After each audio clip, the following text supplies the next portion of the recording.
Instagram didn't just change the rules, it burned the rulebook, swept up the ashes, and handed them back to you in a beautiful carousel post. On December 31st, 2025, the last day of the year, Adam Mosseri, the head of Instagram, published a 20-slide memo. New Year's Eve, most people were popping champagne. He was signing what I'm going to argue is the death certificate of the creator economy as we know it. Not with dramatic language, not with an announcement, just with quiet, devastating honesty. And almost nobody talked about it. So let's talk about it, because what he wrote doesn't just affect Instagram. It affects every single person who makes content for a living, or wants to. Here's the sentence that broke everything. Authenticity is becoming infinitely reproducible. Read that again slowly.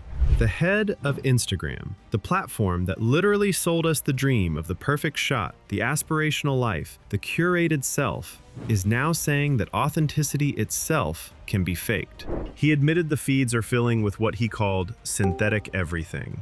AI-generated photos, AI-generated videos, AI-generated voices, AI-generated personalities.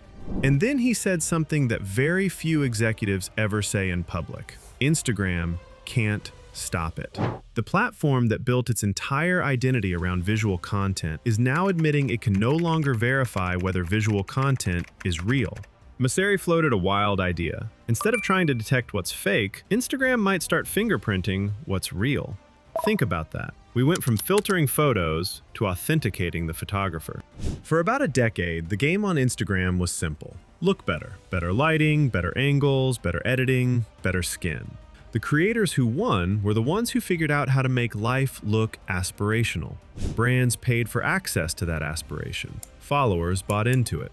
Then phone cameras got insanely good. Then AI editing tools got insanely cheap. Then generative AI arrived and made the whole thing collapse in slow motion.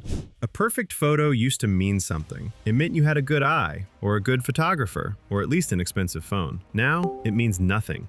A 14-year-old in a small town can generate a fashion campaign in 20 minutes that looks better than what most professional studios produced 5 years ago.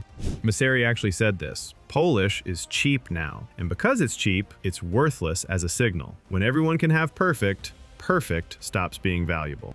Some creators figured this out early. They started going rawer, shakier footage, bad lighting, unscripted rambling, the "I'm just talking to you from my car" energy. Not because audiences suddenly love bad production, but because imperfection started reading as proof. A blurry photo is evidence that a human took it. A stuttered sentence is evidence that nobody scripted this. The imperfections are the receipts. Mosseri even put a name to it, rawness as proof. And it makes a weird kind of sense. If AI generates flawless content by default, then flaws become the human signature.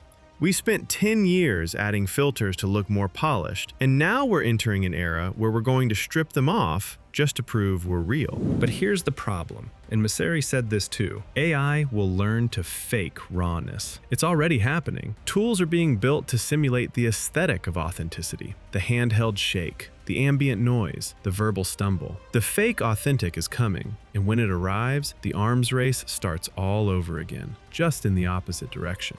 So if you can't trust content anymore, not the perfect version, not even the raw version, what's left? This is the core of what Mosseri is actually saying, even if he buries it in platform speak. Instagram is trying to pivot from being a content platform to being an identity platform. The content itself is becoming noise. What matters now is who posted it, why they posted it, and whether you trust them enough to care. He talked about Instagram working to verify authentic creators and highlight them, to give people more information about who is behind an account, to shift the emphasis from the visual to the person behind it.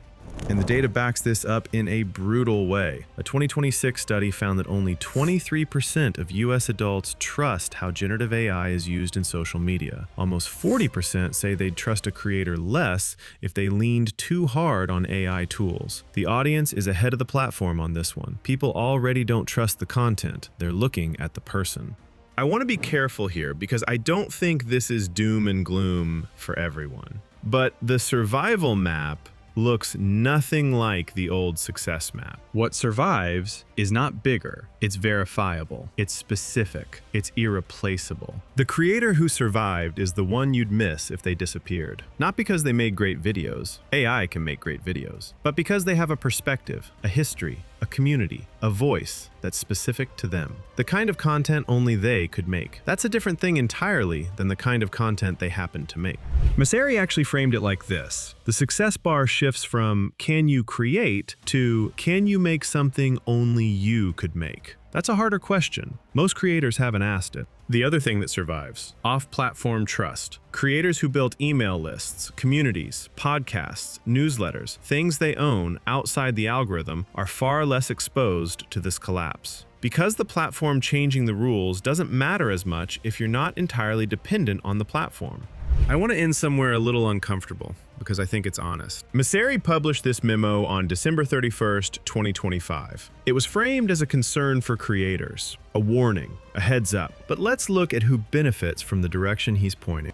Meta spent over $65 billion on AI infrastructure in 2024 alone. They are one of the biggest funders of the generative AI ecosystem that is flooding Instagram with synthetic content. They built the tools, they trained the models.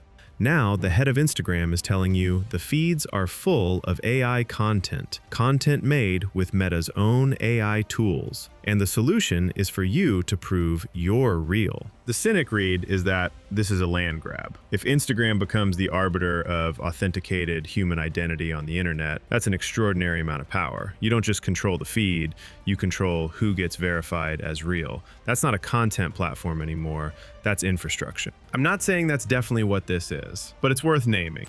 Here's where we actually are. The content war is over. AI won. The question now isn't how good your content looks, it's whether anyone believes it came from you and whether they care that it did.